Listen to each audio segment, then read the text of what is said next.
Good afternoon. Welcome back to the V&H event space. Russell Graves joining us. This is a new tradition that we're continuing this year from last year. It The is. last one, the Oh, last one, Russell. I know, and I'm proud to be a part of it. So thanks for having me again.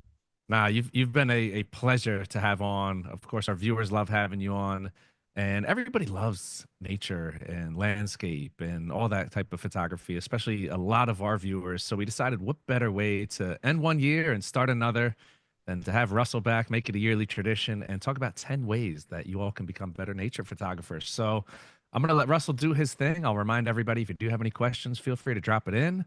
And last event of the year, let's go, Russell. Thank you, Derek. Appreciate it. I'm guessing I've got my confirmation there. Y'all can see my screen.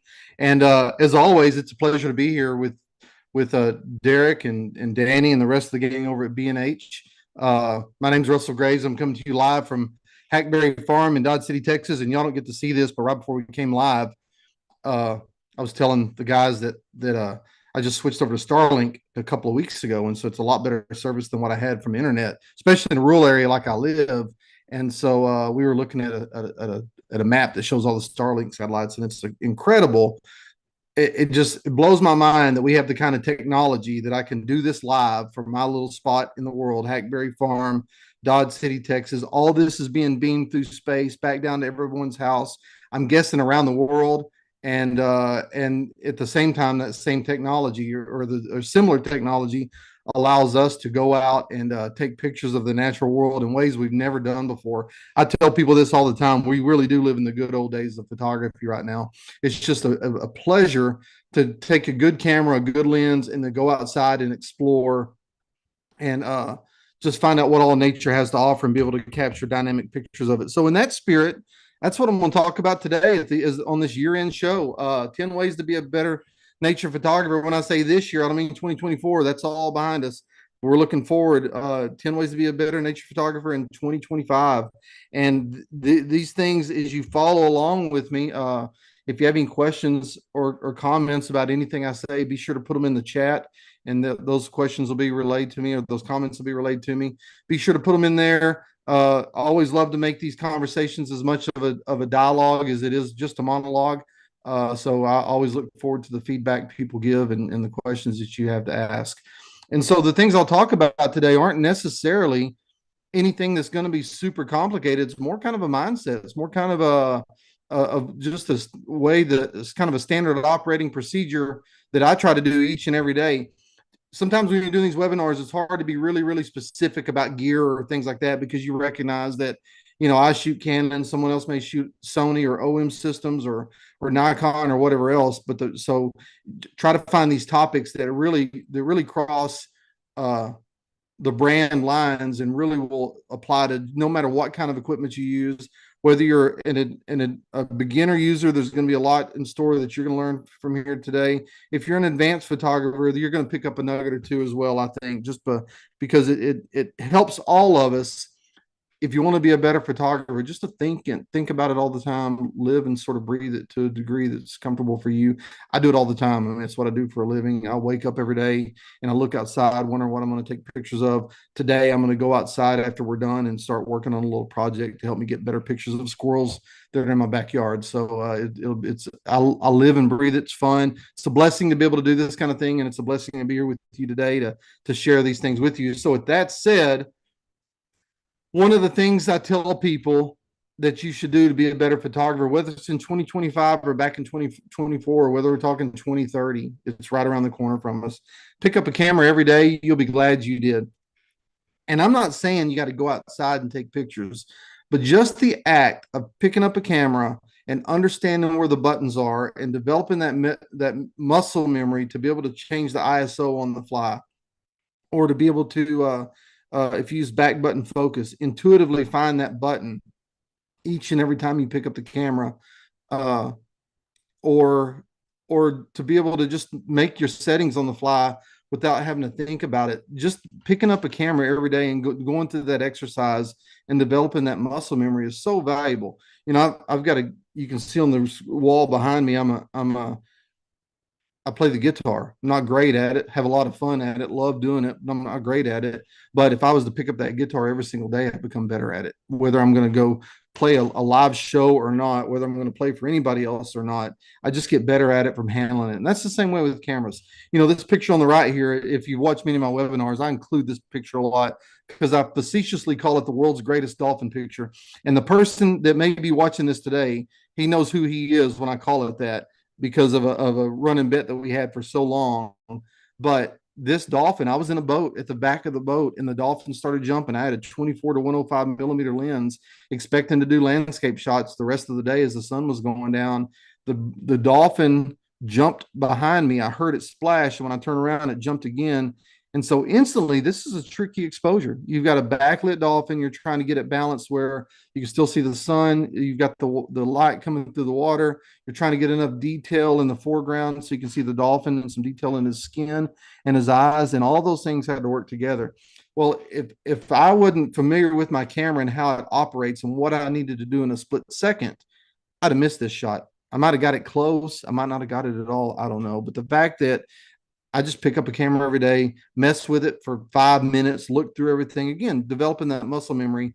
When the action happens and it happens quick, you'll always be ready. And like I said, you'll be glad you did when you pick up your camera every day. And so these are kind of these shots like this. I think for me at least are the holy grail in nature shots when you get some action happening in front of you and you're just ready because you know how to set the camera.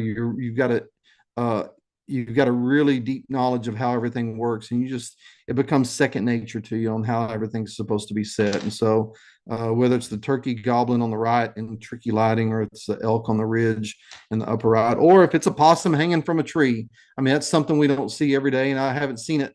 I'd never seen it before, and I haven't seen it since, but I was ready to go the day I saw it when I took that picture of that possum, maybe 15 years ago now. It's been a long time ago. And here's another thing, and I'm bad about it too. You might have heard the saying before that perfection is the enemy of the good. Sometimes just got to get over yourself and realize that you're just going to make mistakes. And there's nothing more true than in photography, whether you're a beginner, that you're just starting your journey and starting to learn, whether it's any kind of photography, whether it's nature photography or portrait photography or sports photography or any of it. It's a good idea just to accept that you're going to make mistakes and not be too hard on yourself, because mistakes, like I say here, they're the keys to mastery. I mean, when my children were little, I say children, I say that kind of now, it doesn't sound right to say because my kids now are 24 and 20. But when my children were little, they knew inherently, they knew in their DNA that for them to learn how to walk, they were going to have to fall down a bunch of times. That was just, but they knew instinctively that they'd get up, walk, they'd fall down, but they'd get back up again. And so if we had that same mentality as adults on making mistakes, because a lot of us are averse to mistakes. I've taught thousands of people on workshops, thousands of people from across the country and parts of the world on workshops that are across the country and in parts of the world that that if you had the same mentality, because they'll be a little bit hard on themselves if they can't master something right away. And I get it. Everybody wants to take good pictures and they want to be really good at it really, really quick. And they try to find these shortcuts. But the fact is, you're going to make mistakes along the way. This scene here is a scene that I saw, actually learned about it on Facebook. It's in a wildlife refuge over in Oklahoma. And this is a largemouth bass. If you're from the southern United States and you're familiar with outdoors culture, this is a largemouth bass is the face that launched 1,000 bass or 1,000,000 bass boats in time. I mean, there's a big economy around largemouth bass, and I grew up bass fishing. I grew up around sort of that culture, but the whole time in my life, I'd never seen maybe half a dozen bass just jump out of the water spontaneously. Well, I found a place. A friend told me about a place because he was perusing Facebook over in a wildlife refuge over in Oklahoma where bass do this regularly. So we were in the area one day and we went by to try to take these pictures, and we found out the reason why the bass jump is because these dragonflies will hover right above the water, and these fish will spring out of the water to catch them. And so, in order to get two good pictures of that action, I knew I was going to make mistakes over and over and over and over again. I just knew it. And so, to get two good pictures of this action, I might have shot 2,000 pictures that afternoon. But when I got it right. And so, that's part, again, once I figured out the system, and you can see there a little closer shot of that bass. He's got one of the dragonflies in his mouth, and you can see above him one of the dragonflies flying away. But once I made my mistakes and I adjusted again, it's like a kid learning how to walk. You wobble around a little bit, you kind of figure out your balance, you figure out how one step goes in front of the other. And then once I sort of figured out what I was doing wrong and get my shutter speed right, my ISO right, and figure out where the fish were jumping and just learn by observation and learning by making mistakes, I finally got to a point of at least mastery for at least the time. I got the pictures that I was wanting, and I'm so proud of those pictures when I took them because it's such a cool scene that you just don't see every day. And I saw more bass jumping on that 1 2 hour time I spent that afternoon at this pond than I had my entire life combined. It was just incredible to see, and even more incredible to document it on a digital media and to come home with some pictures that I could tell a story about. Oops, I repeated the slide. Sorry about that.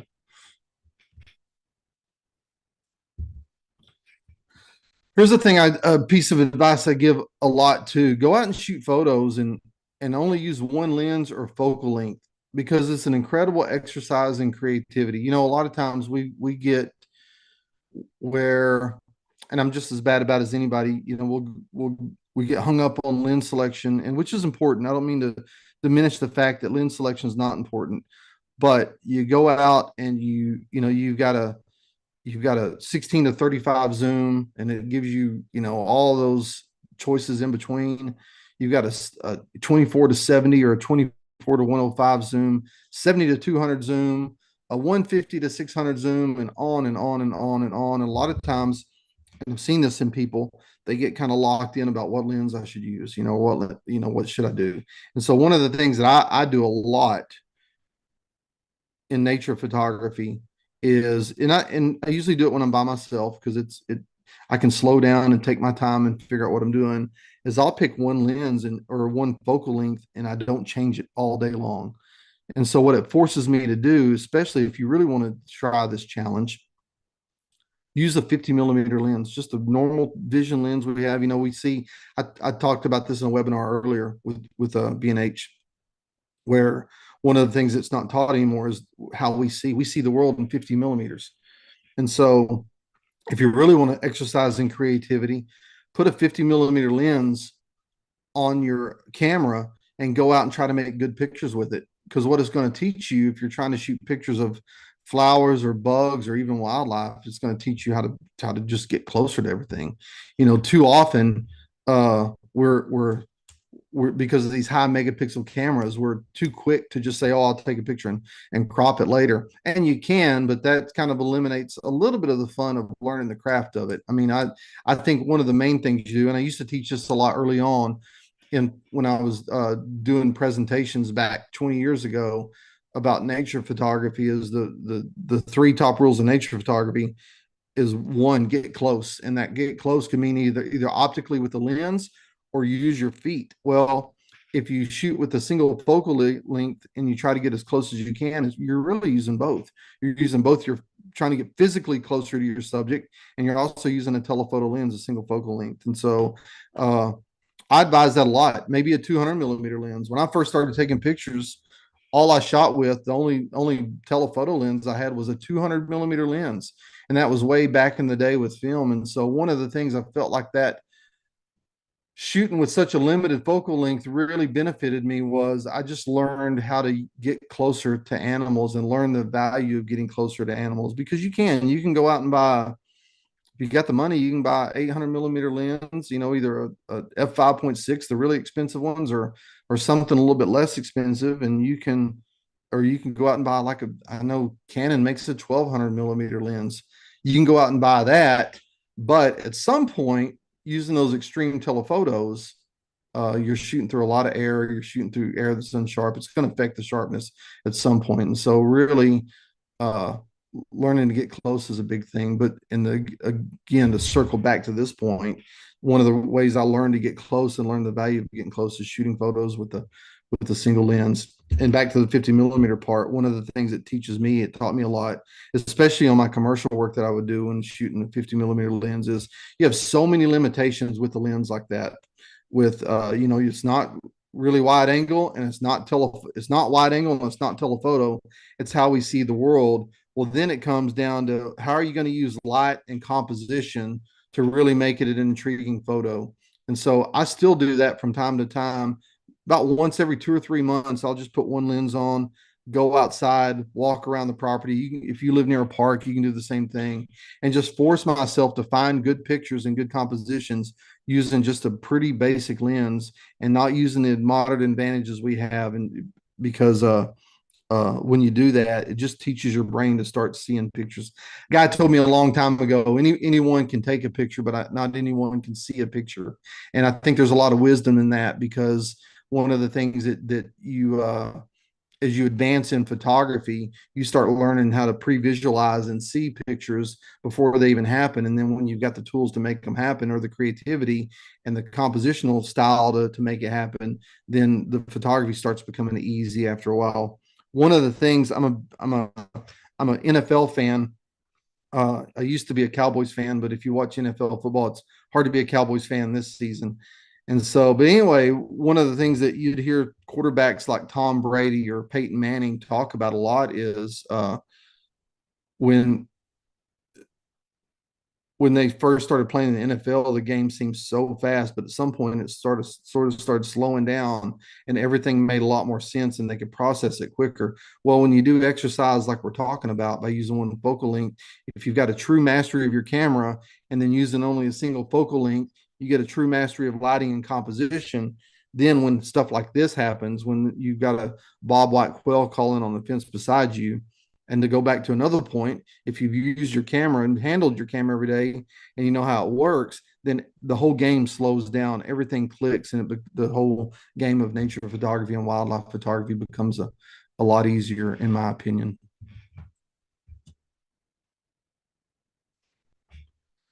A lot of times like this big mule deer buck that I saw in Montana, you get one shot at it. I mean, this was actually from a vehicle. We were rolling past and saw him standing out in the field, and he was one of the bigger mule deers I'd ever seen at the time, and stood there beautifully in really, really, really low light. I mean, it's kind of last light of the day, and I had to use all that technique I could to be able to all the technique I knew to date to be able to get this picture from.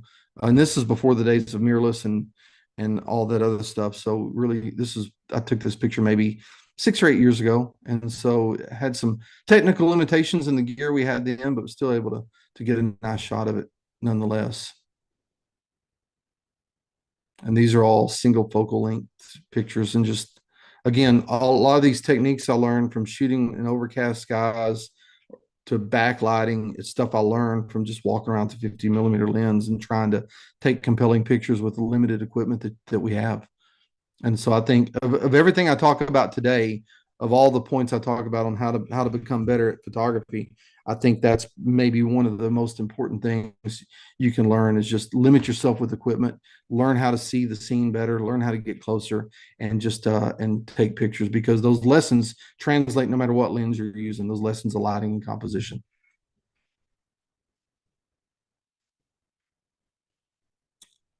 You got to bear with me on these next two, because I'm going to sound a little bit contradictory, but hear me out on this. One of the things that I think is valuable you can do is look at other people's pictures. When I was learning to take pictures, this was back. I got my first camera when I was probably 17, 1987, somewhere right in there, 16, 17. And it was back in the day when it was just film. And, and it was hard to learn. It was hard to overcome that learning curve, because it wasn't instant feedback. I mean, I've always lived in rural areas, and so I'd take pictures, have to take the film to Walmart in town that's about 8 miles away, and then wait about a week for the pictures to come back. Or as I started taking slides, wait a couple of weeks and see my results. And so one of the things I started doing early on to try to to try to learn how to take pictures so I wasn't wasting so much money and failing so much was I started looking at other people's pictures. One of the things I did, being a growing up a sports fan, one of the things I started learning early on that translates to, and I can show you examples here that translates to the way I shoot pictures today is I look at magazines like a Sports Illustrated back in the day, and they'd have pictures of like Dwight Gooden or at the time John Elway or someone like that that'd be Dwight Gooden would be throwing a fastball from the mound, or John Elway would be throwing a pass from the field, and it would just be focused on that player, but the background would be really really nice out of focus. And so I always loved the way that looked. That and you can see that in these pictures here. I always loved the way those really soft backgrounds look. So by looking at other people's pictures, I started trying to read and see how you do that. Then I would try to emulate that look in my own pictures. And so I found out early on when I was learning, and I still do it today as a source of as a source of inspiration. I still look at other people's pictures today to get inspired on, how are they taking pictures. I did it just yesterday. I'm working on this new project that I'd mentioned before about these squirrels in my backyard. So I started looking, what are the coolest squirrel pictures I can find? What do I need to do to get some pictures of these squirrels just for fun, just as a creative exercise for me, to get pictures of these squirrels doing things that, just really are cool and engaging and people love. So I got on Google and I started looking around for other people's pictures and see what they've done. And they were definitely a source of inspiration for me. And so all that translates as you think about photography and you think about what inspires you and what you like creatively, all that gets imprinted over a while. I'd mentioned the guitar earlier, and if I were to ever be a professional musician, which I won't, I mean, but if I had to pick a backup path back in the day, it might have been that. But musicians will tell you they're inspired by other musicians and other songs, and they're influenced by other types of music. So my influence has always been kind of the old school country music, like George Strait. Even today, I love bluegrass and love that simple kind of old time string band music. And so if I was going to be a professional musician, that would be my influence. And so look at other people's pictures to be an influence for you. And just again, when you have those influences inside of you, it's hard it's hard what's the word I'm looking for?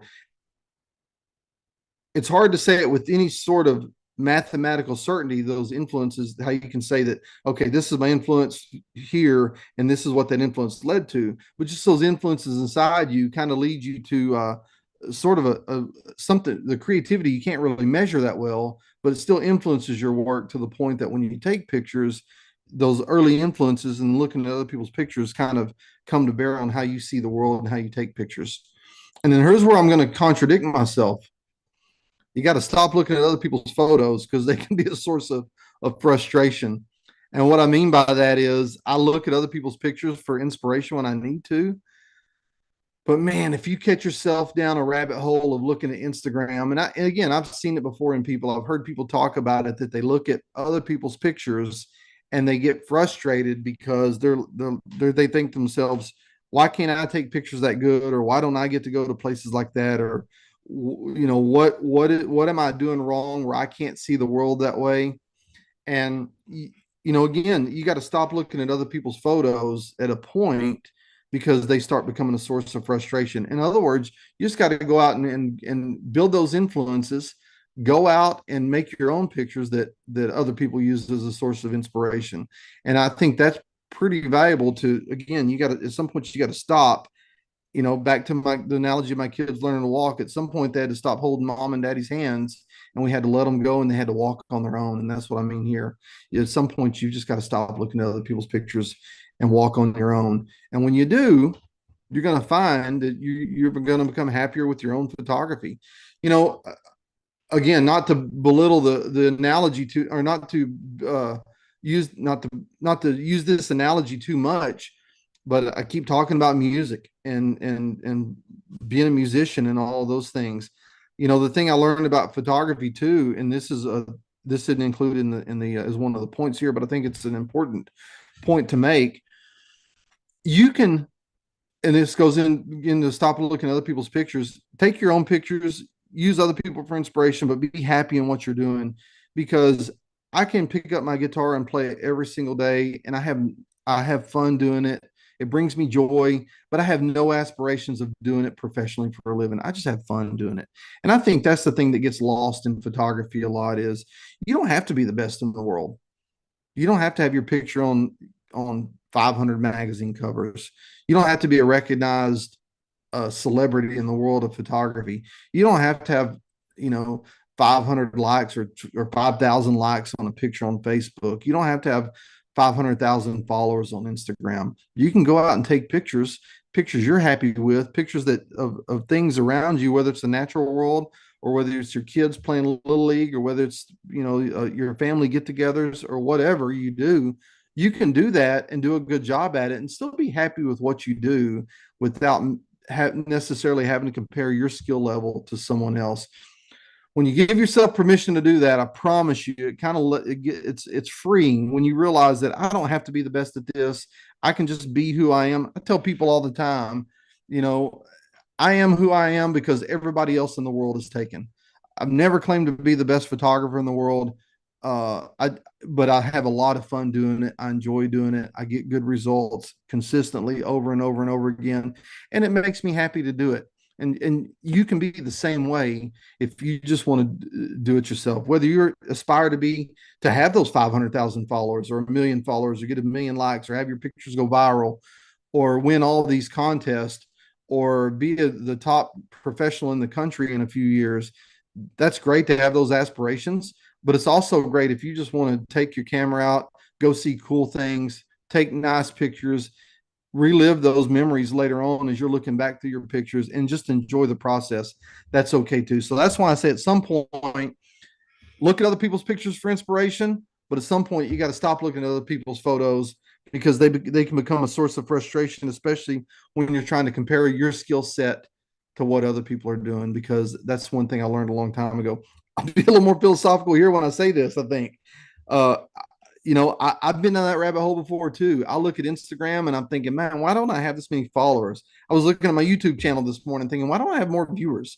And I look at people's pictures on Instagram and I think to myself, gosh, why am I not doing that?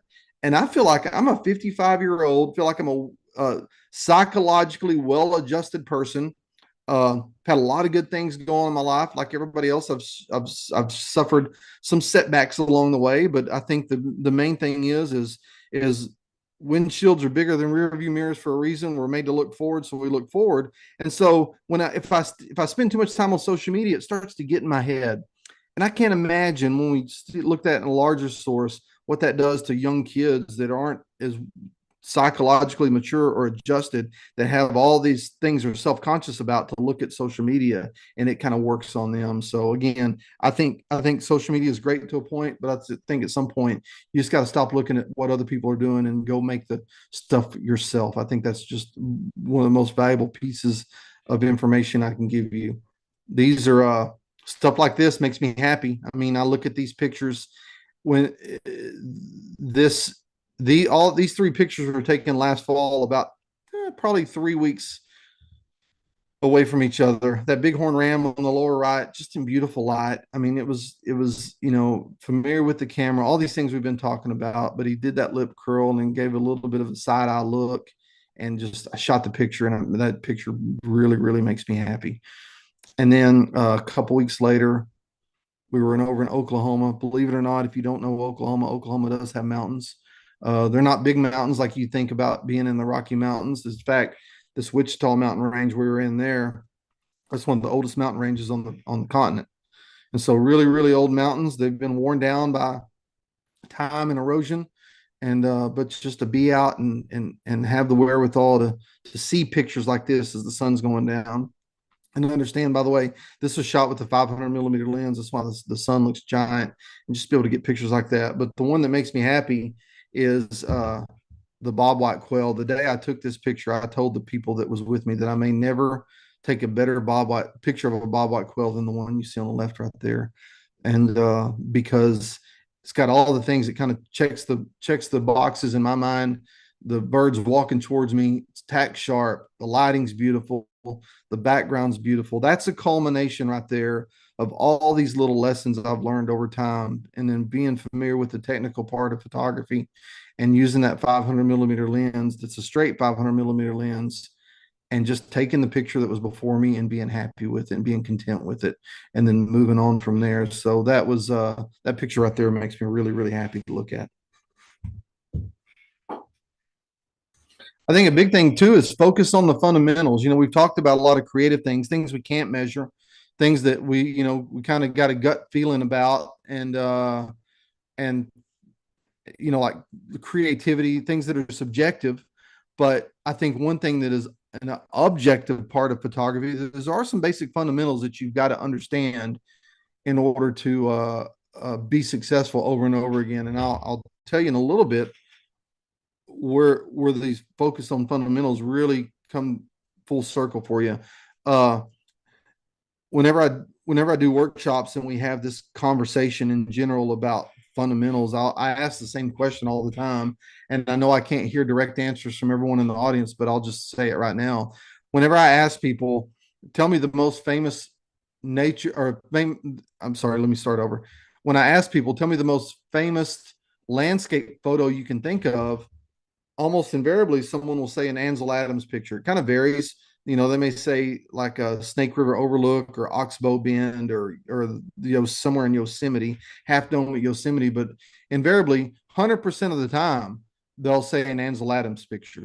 And if I ask them what's the most famous wildlife picture you can think of, that gets a little harder. But when people answer, I would say I'm going to estimate maybe 80-85% of the time they say a picture that Tom Mengelson took of the uh, the fish jumping in the mouth of the bear at Katmai National Park. Now that picture was taken, I don't know the exact year, taken in 1987 or 88. I remember when that picture showed up for the first time.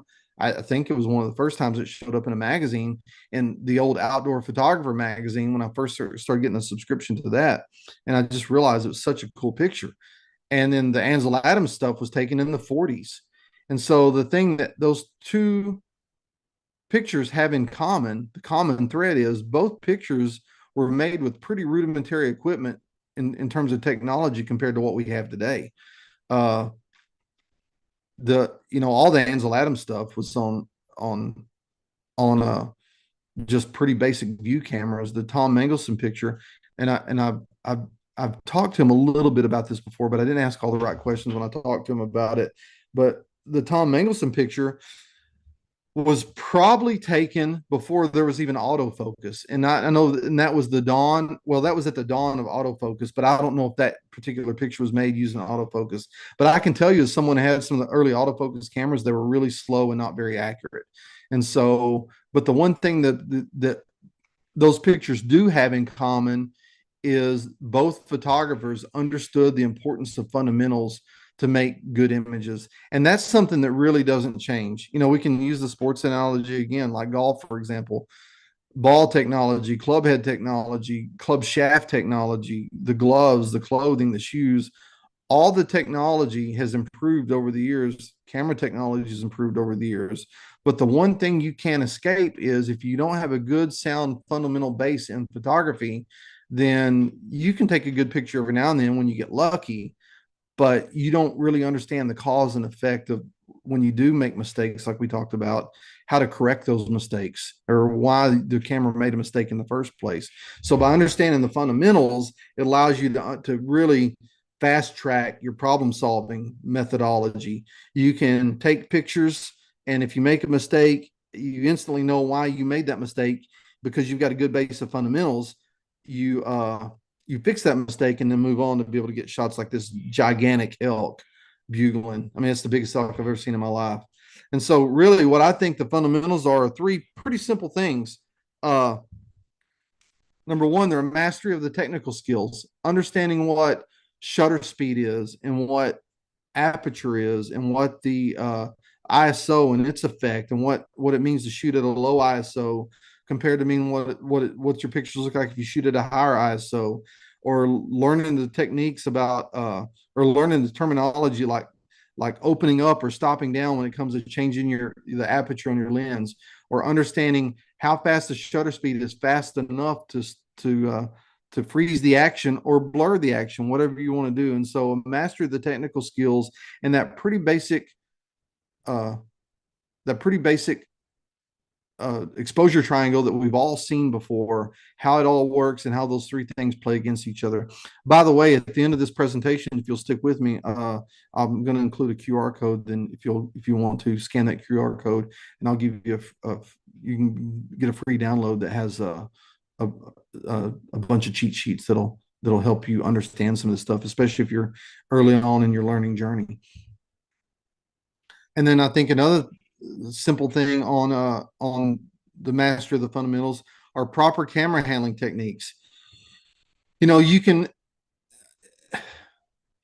things like in-body stabilization and in-camera stabilization, or things like lens stabilization and in-camera stabilization, they certainly help, but you can't outrun good proper camera handling technique. If all that stuff were to go away tomorrow, which I know that's a stretch on my analogy, but if all that stuff were to go away tomorrow, could you still handle?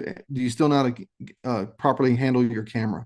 And so at the very basic end of that is use a tripod. If you're shooting a telephoto lens, particularly for nature photography, yeah, you can handhold the lens, and yeah, it may have 12 stops of stabilization, but that's in a perfect world when they measure that. I mean, it's not, you know, it's like when my truck, when it came from the dealership, it said it got 26 miles per gallon, but that was under perfect laboratory conditions. I think the same thing happens with this in-body stabilization and these lens stabilizations, is they'll tell you, you know, it's got 12 stops of stabilization, but I think that's probably under perfect conditions. Well, if you know much about nature photography, and I think the people listening probably do, you know that the conditions are never ideal when you're out doing these kind of things. And so, and all those stops of stabilization don't help much if, let's say you've got 10 stops of stabilization on your camera, and I've seen camera people using camera handling techniques, and I don't mean this to be facetious or insulting at all, but the truth is the older we get, the harder it is to hold camera steady. I mean, but if your technology may say you have 10 stops of stabilization, but when you're moving the camera around at 12 stops of stabilization, of unstabilization, the camera can't keep up. Easy fix, proper camera handling techniques, understand the hierarchy of a camera on a tripod is the most steady way you can hold it. If you're going to hand hold it, the lower to the ground you can get, the better. The least steady way you can hold a camera is hand holding a big lens, uh, standing up on 2 feet. That's the least steady way you can do it. That's not an opinion. That's just physics. And if you start developing proper camera handling techniques, you're going to be surprised when you're in that learning mode. You're going to be surprised the number of keepers that you're going to have just by adhering to just a standard way of holding your camera steady. Ansel Adams knew it. Tom Mangelson knew it and knows it, and you can know it too. And I've heard it all. I know that using a tripod is not convenient, not handy, but it's like everything else, muscle memory. And if you do it enough, and then along with your camera, if you'll practice setting your tripod up every day, it becomes muscle memory, and you'll be surprised at how quick you can do it and how little that you miss in the end. And then understanding composition. That's the third thing I think is really, really important. And understanding composition is not only understanding, you know, the rule of thirds. I mean, that's a good place to start, but it's also those nuances of composition, like in this elk, when you, and this picture's cropped to fit this presentation, but if you look at the original, there's a lot of empty dead space on the left. And because you learn things like when you're shooting pictures of animals like this, is you, whatever way they're facing, you give them a little room to move into. And just understanding composition, just and having a just letting it be kind of second nature to you, where you don't have to really think about it every single time, is really, really valuable to catching pictures like this when the action's happening, and the action's not going to last forever.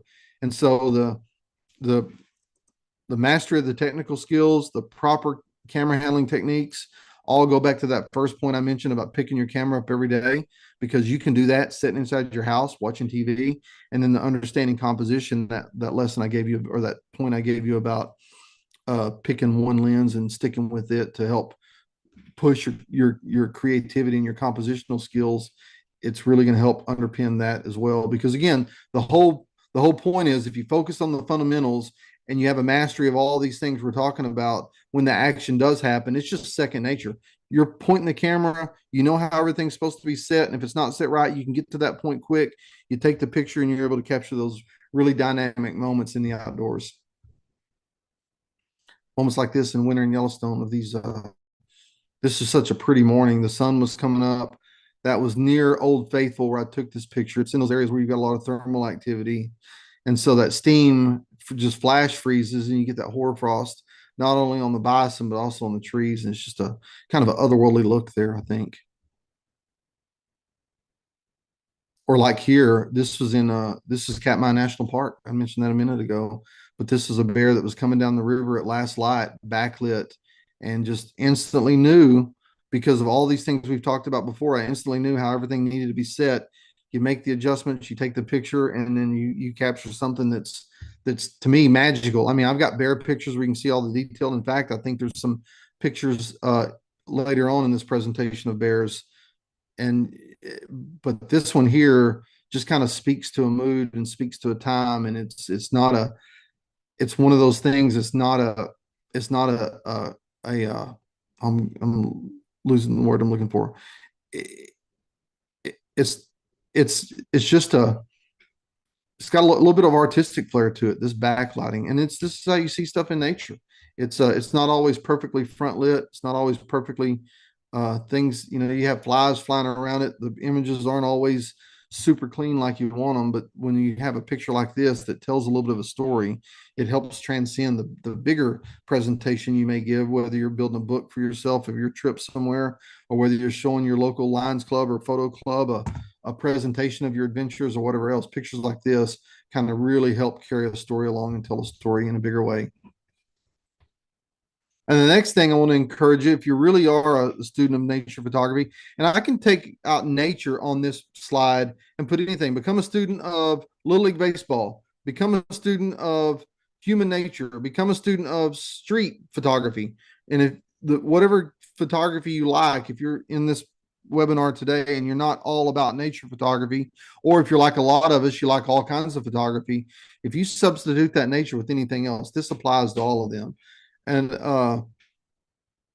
but learning the most you can about a subject may be the single greatest thing you can do to make you a more effective photographer. I learned that lesson a long time ago, that the bit more I know about what I'm taking pictures of, the luckier I get at taking pictures of those things. Give you an example. This picture you're looking at here, this was back in September.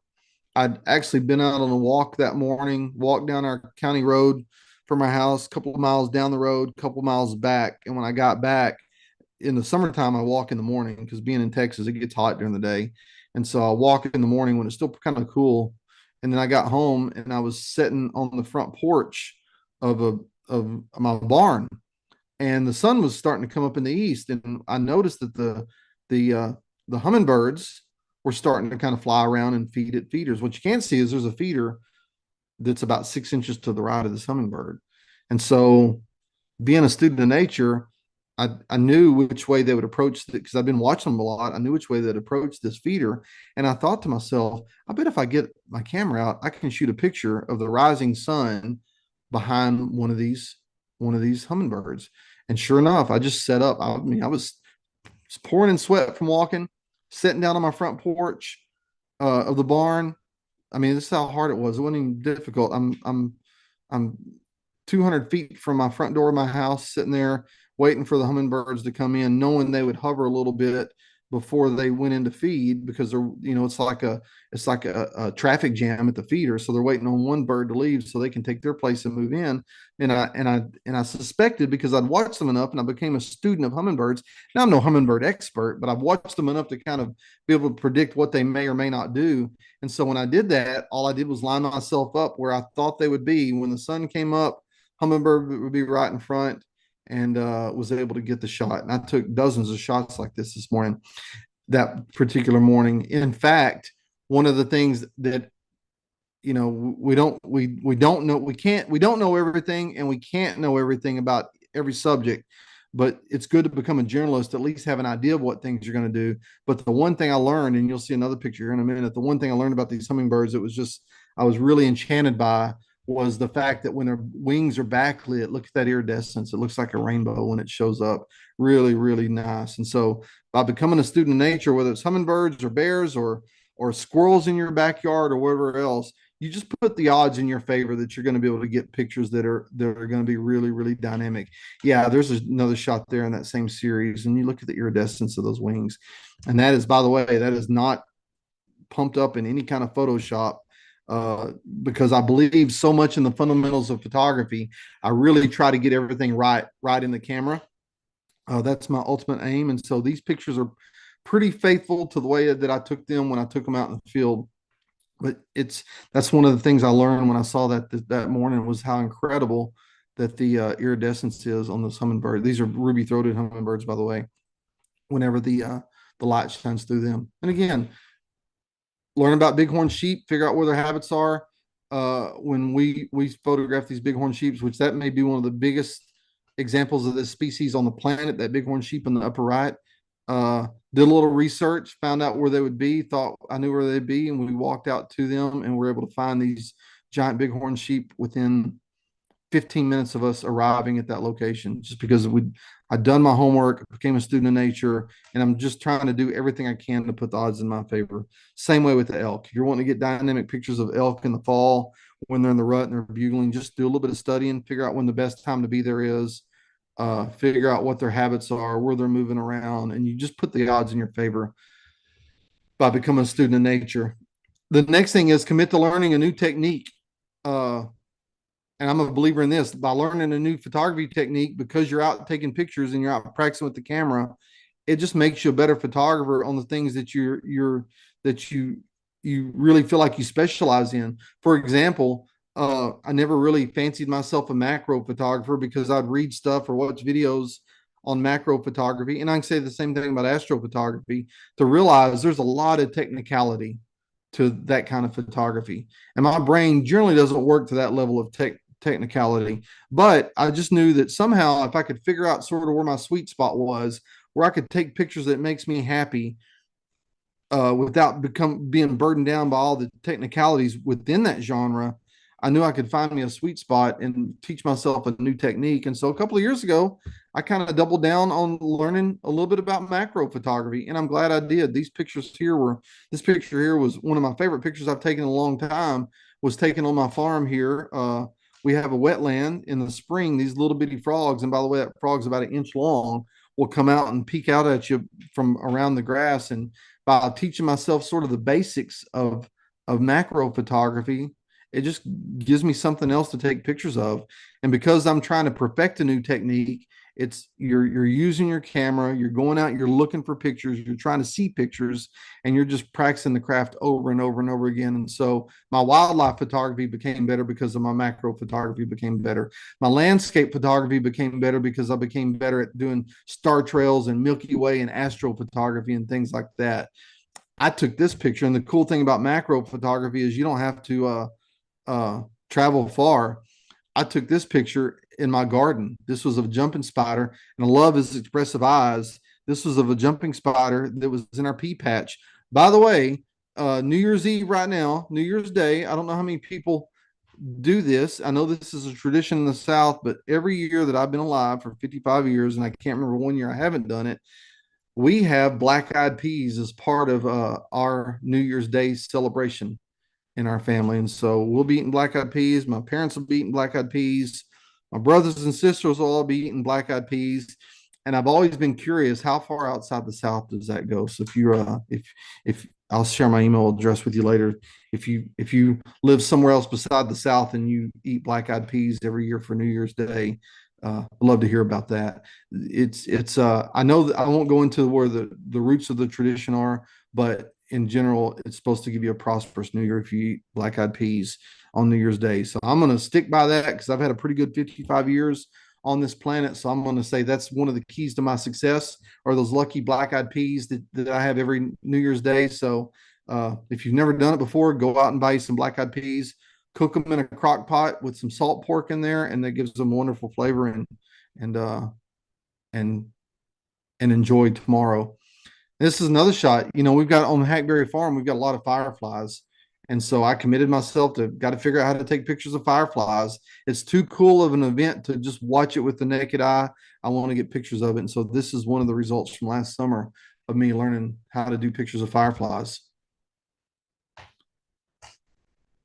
And so I'm sitting there telling you this over the internet about cutting out the noise. The internet's full of nonsense, but it really is full of nonsense. And so I encourage people, whether it's, hope it's me, but or whether it's someone else you really trust for advice, pick one or two sources that you really, really trust for advice, and then kind of ignore everything else, because photography is like looking at Google Maps. I can say, how am I going to get from here to New York City? It's going to give me a bunch of choices, but it's going to get me to the same spot each and every time. And one spot isn't necessarily better than the others. So I would say beware of people who say this is the only way of doing things, because again, that's the great thing about photography. Whether you shoot fully manual or whether you shoot aperture priority or shutter priority, if you understand how those modes work implicitly and you understand the fundamentals of photography, there's no right or wrong way to take pictures. Do what way helps you get to your best path easiest. Again, it's like where you live right now, going to the grocery store. There's a clear, distinct best path for you to go. It may not be the quickest path. It may take you by the park so you can look at ducks and kind of see what's going on around you in your neighborhood, but it's your path and it's the best path for you to go. And that's the same way I think about photography. You figure out what your path is. And then if, you hear people say on the internet, you're not a real photographer unless you shoot just manual mode. That's not correct. I'm a real photographer, and 85% of the pictures I've ever taken were shot in aperture priority. It's because it's my path I take, and it's my path that I can do over and over and over again. And I know when a mama bear stands up like that in the river and stares back at you, I know my path and how I can get to that path, get to my destination most efficiently. And my destination in this occasion is getting a good picture of that mama bear, because she only stood up for a couple of seconds before she went back into the water. She saw us standing there along the edge of the river and was trying to check us out and see what we were doing. So I was ready for it. And so find your people that you trust for advice, go with their advice, learn from what they're telling you, but expound on it for yourself. And then understand that the internet's full of nonsense, because I hear people talk about that a lot as they look at it. They look at video after video after video on YouTube, and they just get confused because you get this contradictory information from people. And so and I'm not going to say I'm not going to say any of the information is wrong. It's just contradictory to different points of view, because everybody has their own opinion about what's right, the right way of doing things and the wrong way of doing things. My point is, there's a lot of right ways of doing photography, and there's a lot of wrong ways of doing photography. Understand both of them, figure out what path is most efficient and works best for you and helps you in your understanding better, and then follow that path each and every time. And then again, when these big male bobcats come out, you're just ready to roll. And then with that said, understanding that path, adopt a wash, rinse, and repeat mentality. And so really repeatability on all this is the key. I'd mentioned earlier that everyone can take a good picture every now and then, but the challenge with photography, I think, is understanding the fundamentals of photography, having a bit of creativity, understanding how your equipment works, and then having a good feel for your equipment, where each and every time you go out, you know that once you take the pictures, you're probably going to get what you want. You're probably going to get some nice pictures. You're not having to look at the screen all the time, or look at pictures on a computer and be frustrated about why is it out of focus this time, or why didn't I get this right. And so one of the things I try to do, and if I can use that going to the grocery store mentality, if you know what path works best for you going from your house to the grocery store and back home every day, to make that travel most efficient and the best use of your time, you just wash, rinse, and repeat. You just do the same thing every time. And so once you figure out that camera mode that works best for you, and once you understand how shutter speed works, how aperture works, how ISO works, understand how to handle your camera, then all you got to do is just do the same thing over and over and over again. The beautiful thing about digital photography is the recipe is built into each and every picture we take. If you once you start looking at the metadata and understanding that, I took this with this shutter speed, this is the result I got, and you start becoming a student of photography and looking at stuff like that, it all starts to click and make sense. When we're done today, at some point, I'm going to go out and take pictures. I'm going to go out and take pictures in the morning. One of the things I think is ingenious, my mother told me a long time ago, and I think it's ingenious because she told me this so I would stay in on New Year's Eve. Now that I think back about it, she told me that I was so I would stay in on New Year's Eve and not go out and get in trouble when I was younger. But she used to tell me when I was a little kid that whatever you're doing when the sun comes up on New Year's Day is what you'll have luck in the rest of the year. So every year on New Year's Day, I'm up before the sun comes up. I go to bed early. I won't be out partying tonight. I go to bed early because I get up before the sun comes up. I get outside and I've got my camera in hand and I'm just trying to practice taking pictures because when she told me that, ever since I became involved in photography a long time ago, I just still do that. Just, it's, I'm not, uh, it's just one of those habits I picked up a long time ago. But when I finally when photography for me became repeatable, when I knew the cause and effect, when I knew if I set the shutter speed and the aperture this way, I would get out of focus backgrounds like you see in this picture of this young bear looking back at me.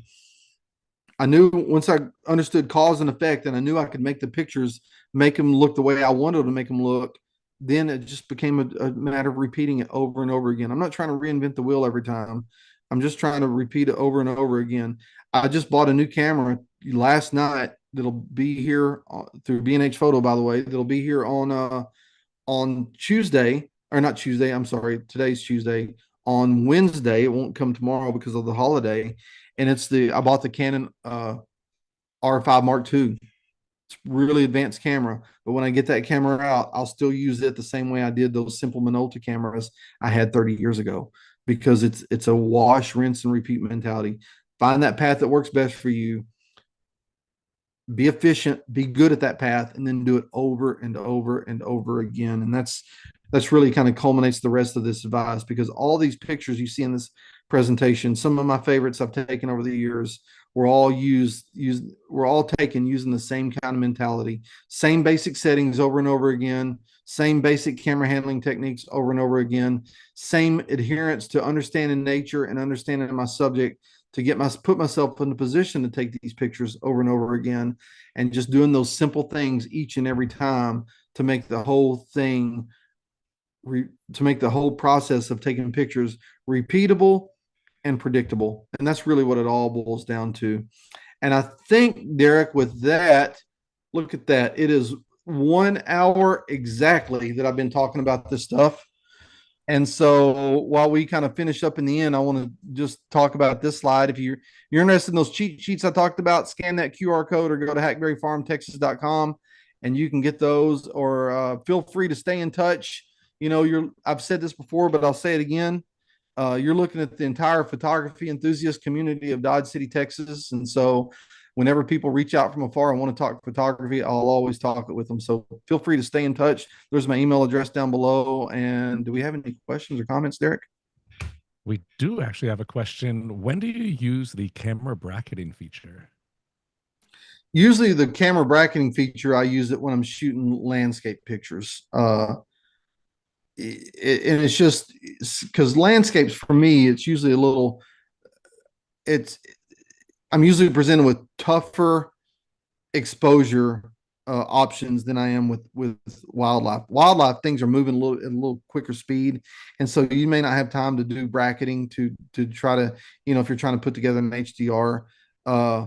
I've got another long webinar I pretty much do. I mean, what I do is pretty simple. These cameras are pretty good about getting the exposure close, and I'll take a test picture in an area. And I look at the picture, if it looks good, I don't do anything. If it looks too bright, I know I have to take light away or I have to move that exposure compensation to the minus side. Or if it looks too dark, I've got to add light or go on the plus side. Plus and minus is that simple 1, 2, 3. It's all about taking that path and and exploiting that path over and over again and making it efficient and quick. And so, yeah, I think for bracketing, if you to answer that question specifically, if you have a scene, let's say mountains where the foreground is dark and the sky above the mountains is pretty bright, that's a time you would want to bracket and try to find that sweet spot in exposure. Perfect. Well, that takes care of the questions, and I don't even need to say anything today, Russell. You handled everything. This was perfect to have you on at the end of the year. You kind of summed up the year and got everybody off on the right foot. So I want to thank you for being a part of our journey to educate as many people as possible. Of course, free education here on the event space, and to all of our viewers out there, for everybody who's been riding with us for all the years. We thank you for staying with us. We thank you guys for engaging and dropping your commentary, engaging in the conversations that we're having. And here's to more of it in the coming year. So huge thank you to Russell once again. And on behalf of the entire event space team and all of B&H, wishing everybody a happy, prosperous, healthy new year and on to more education. So one last time this year, another edition of the event space now in the books. Catch Thank y'all you all. next year. Thanks, Take Russell. care.